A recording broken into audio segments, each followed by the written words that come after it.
It's not a secret that BRIC is committed to reflecting cultural diversity in all aspects of our programming. And in keeping with that mission, on June 15th, BRIC partners with Cinema Tropical and the New York Latino Film Summit for our next BRIC Flix. We'll present the Brooklyn edition of a conversation series called TropiChat. Yes, Latino-American,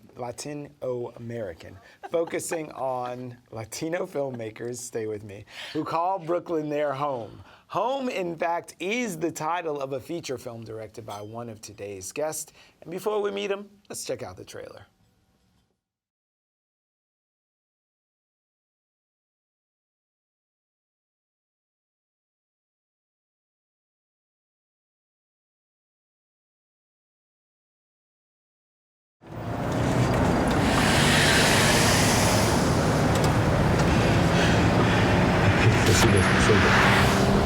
Por favor, escúchame, escúchame.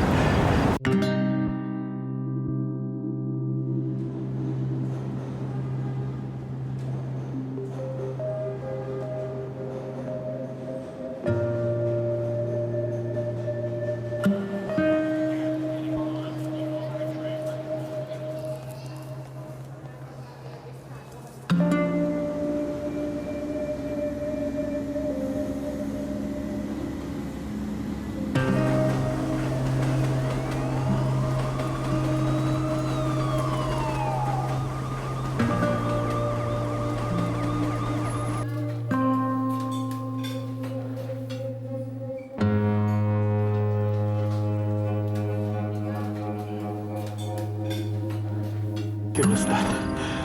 Yo quiero estar. Yo quiero.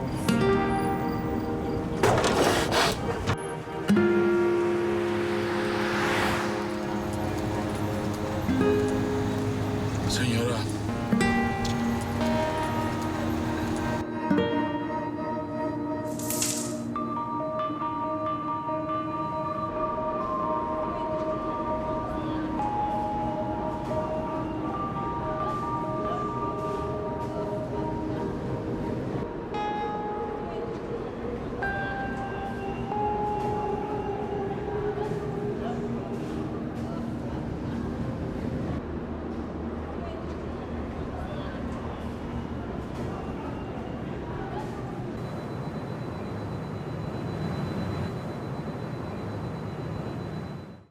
Home was co-written and directed by Daniel Maldonado, and he joins us now. Welcome. And we'd like to welcome the moderator of next week's TropiChat conversation, Carlos Gutierrez, who's also the co-founder and executive director of Cinema Tropical, the New York-based media arts nonprofit organization that has become the leading presenter of Latin American cinema in the U.S. Carlos, thank you for joining us. So Daniel, tell us about the film. It's been winning awards. It's doing really well. It's got a lot of subway, which is a great segue from the segment before. Thank you. It's a film that we recently completed, and it's comprised of two stories.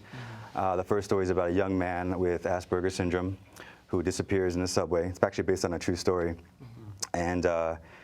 And the second story is about an Ecuadorian driver from Queens who offers a ride to a Chinese woman who's stranded in Flushing and offers her a ride back to Chinatown. It's about these two people connecting during that journey back to Chinatown. I love it. But it all takes place in the subways and above ground throughout Brooklyn and Queens.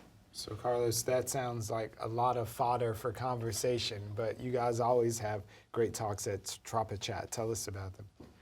Well, what we realized is that there was a lot of amazing talent here in New York City. So we created these TropiChats as a way to engage and compare notes among all these different filmmakers. So this special edition is just basically Brooklyn-based filmmakers. I guess what's important to mention is that, again, that New York has become a really important platform for Latino filmmakers. So it's just a way to promote their work. And TropiChat is a part of Cinema Tropical, or it's always been there? Yes, Cinema Tropical, we're celebrating our 15th anniversary of promoting the work of, thank you, of the work of both Latin American filmmakers and U.S. Latinos. Yeah, we created TropiChat, I don't know, probably like 7 years ago, and creating these dialogues as a way also to contextualize and engage a larger audience for these amazing talent, amazing films. So Daniel, I know that when we think of that whole diaspora of the filmmakers, and in that vein, there's a few names that bubble up to the top all the time, but I wondered if you could talk about the young talent or folks like yourself who are a new voice, who might not be household names yet, but what that perspective is. In regards to like who's coming up and Yeah, and just this type of stories that are coming out there, like everything, like the cinema can't start and end with Almodovar, like Right, all right. the voices. Well, I definitely, I mean, coming from New York, I like to support the New York Latino films. Just off the top of my mind right now, just I'm thinking about a director who's a colleague, William Caballero, who's got a short series on HBO Latino called Grandpa's Knows Best, right? Which I think is really interesting because he does with miniatures. Wow. But you know, I'm always interested in how you can break sort of genres and create new, more compelling work, you know, instead of the same old stories told. You know. Absolutely. Carlos, can you tell us who's going to be on the panel for this? Sure, of course. In addition to Daniel, we're also having Michelle Stephenson, who's Haitian Panamanian, and with her husband, they directed American Promise, which was a big success at Sundance. It was a New York Film Festival, and they've been also an amazing force. And the other filmmaker is Lalo Molino, which he just premiered. He just had the world premiere of his documentary film, Actors of Sound, at the LA Film Festival, which I believe he'll be here on Monday. Yes, so. he is going to join us on So Monday. those three filmmakers are just a really small taste of really the amazing talent in both in the borough, but also in the city. You know, and to what Daniel was saying, you know, really the list of filmmakers is pretty big and amazing. If you start adding up, you realize that it's a really strong community. The problem is it's still very fragmented, and there's no enough visibility.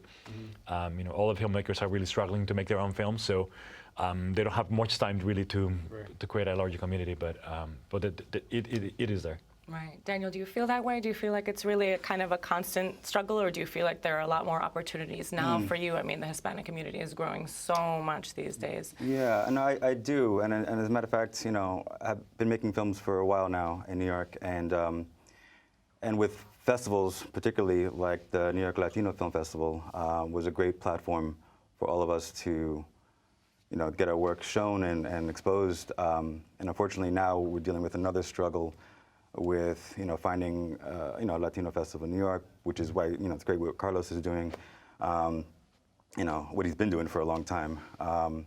But yeah, sometimes it seems like, you know, challenging. But I think, I don't know, I just feel like I've grown, my career has grown into the constant, you know, trying to get it out there and, you know, struggling. And at this point, I'm used to it.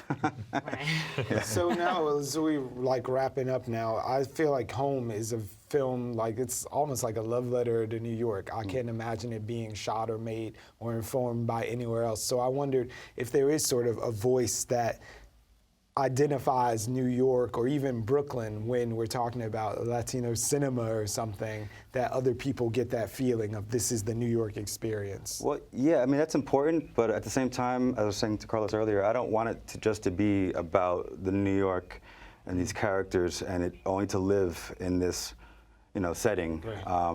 You know, we're taking the film to all different cities throughout the country and abroad that don't know much about New York, let's say, for example, or Latino characters. So it's important for Latino films to go into the mainstream, and particularly in festivals, the mainstream festivals. Especially when the Absolutely. So we've got mainstream is becoming Latino. Like, there's no doubt about it. Exactly. Carlos, we've got a few seconds left. Tell us how folks can get more info. Sure. So the panel is taking place next Wednesday, June 15th, here at BRIC, and they can visit our website, cinematropical.com, or BRIC's website as well. All right. Thank you so much for coming. We appreciate Thank you guys it. for having us.